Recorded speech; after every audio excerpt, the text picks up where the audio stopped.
Jett Lawrence has 2 crashes, 1 in the first main, 1 in the third. What's up, my dudes?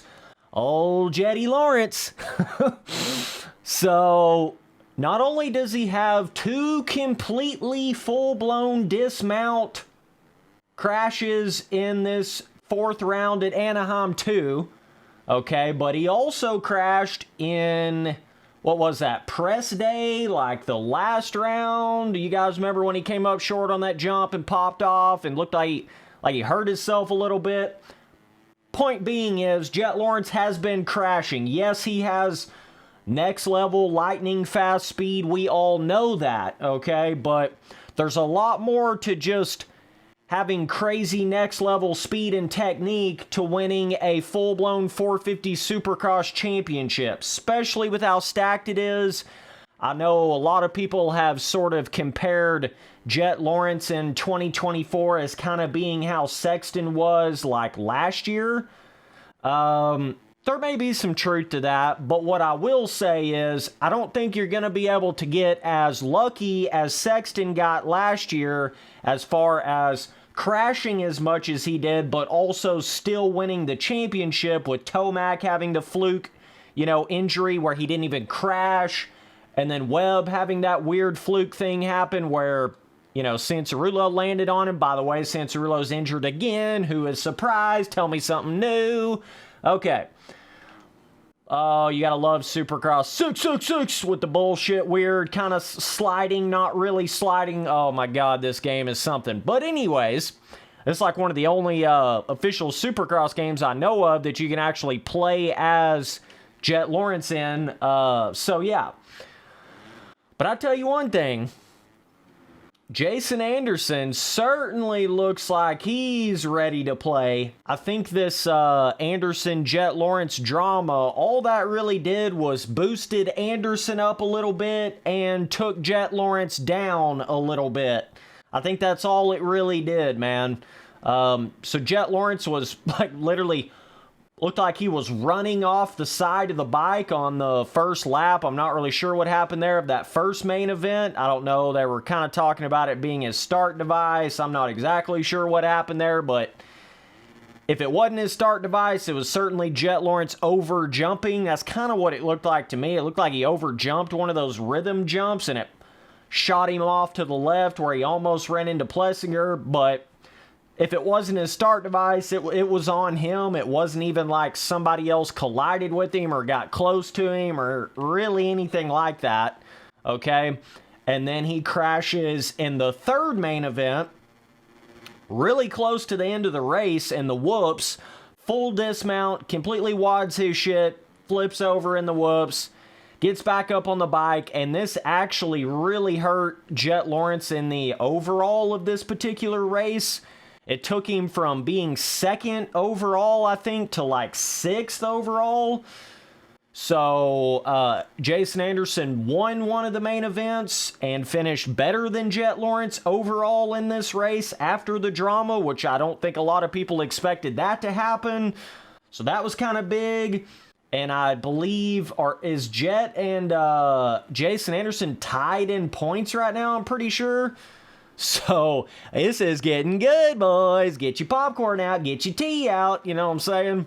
This is getting good, boys. But I think this shut up some people that thought that maybe Anderson just had absolutely nothing for Jett Lawrence, like he's not even close to his level. I don't know why they would be thinking that. Again, Anderson is a 450 Supercross champion. Jett Lawrence only has one 450 Supercross main event win. That's it. Okay?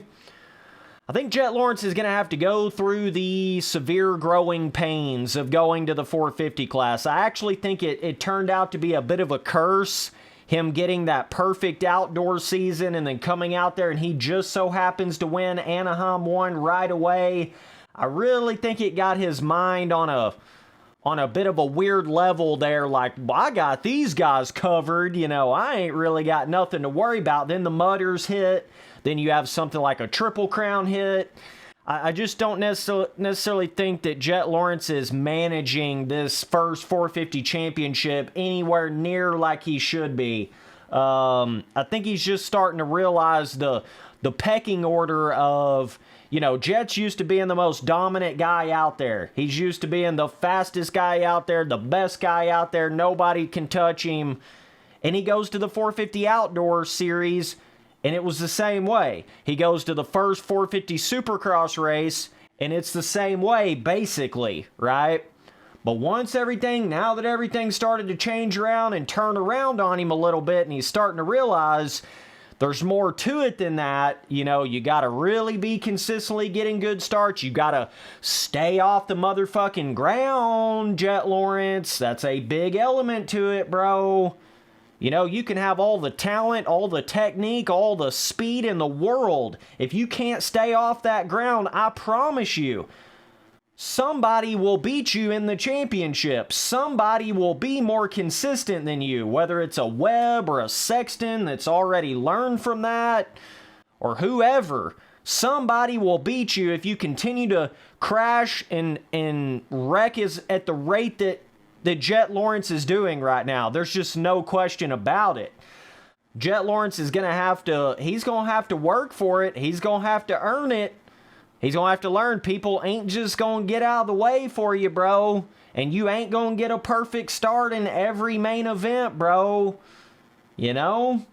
Like, I think Jett Lawrence, because of all this drama and everything that's happened, and he didn't even, you know, the very next race after the drama where he got upset thinking that Anderson was holding him up in the race like he deserved to be so much further up, well, here was your chance in 3 main events, and you didn't even do good enough to even be able to talk in a post-race, you know, sort of interview. Like, you didn't win any of the main events. You did not podium overall. So, Jett Lawrence didn't do any single thing to where he could even talk after this drama thing. So, some of y'all boys really need to calm the hell down with Jett Lawrence. You really do, man. I feel like sometimes nowadays people just get so, like, they get so hyped up about something because they'll see a guy that they'll see a guy that they think is on a whole nother level of technique and speed and this, that, and another. And Jett Lawrence, you know, probably is.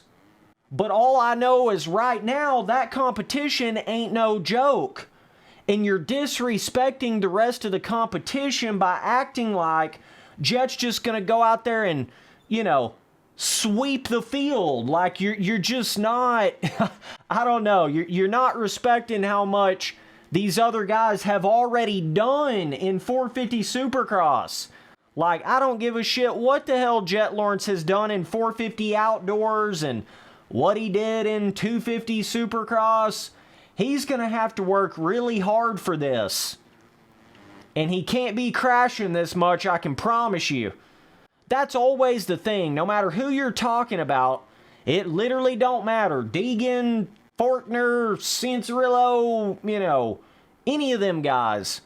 You can be the fastest guy out there, but there's a whole nother element to it of staying on the motherfucking bike, okay? I feel like a lot of times nowadays, these guys that get all hyped up on these, you know, rookies or these new riders, these guys just getting into the 450 class, all they're thinking about is how fast are they? What's their technique on the bike?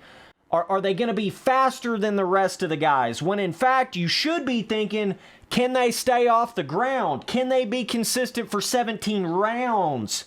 That's what you should be thinking a lot more than, is Jett Lawrence the fastest one out there?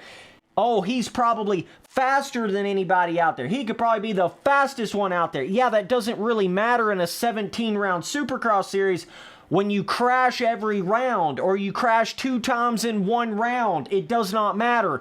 It puts you right on the same level as everybody else or below it. Okay? And I don't know if y'all saw Jason Anderson in that second main event, but he was motherfucking cruising. Alright? So, I don't necessarily think this is a case of Jett Lawrence is just so much faster than anybody else out there in the 450 class. I really don't believe that. You know, he's trying to prove dominance over the 450 class in the pecking order, but I don't think he realizes he ain't really that guy. You know, he's not that guy. He's just one of the guys. And he ain't used to that. You're going to have to get used to that, Jett Lawrence, because you're not going to be that dominant over a Cooper Webb, Sexton, Anderson, Tomac, Roxon, Plessinger leading the points. You're not going to be able to consistently be that dominant over this thick of a field. You're just not going to be able to do it. The only way you're going to come out on top and win this championship is to stay out of drama, stop grabbing helmets for no fucking reason, stop acting like you're the big dog on the block when you're just a rookie. Go out there and pace yourself. Even if you get a bad start, just pace yourself. You ain't got to do all that crazy ass shit. So hopefully Jett can learn this. I don't know, man. It's looking kind of tough for him right now.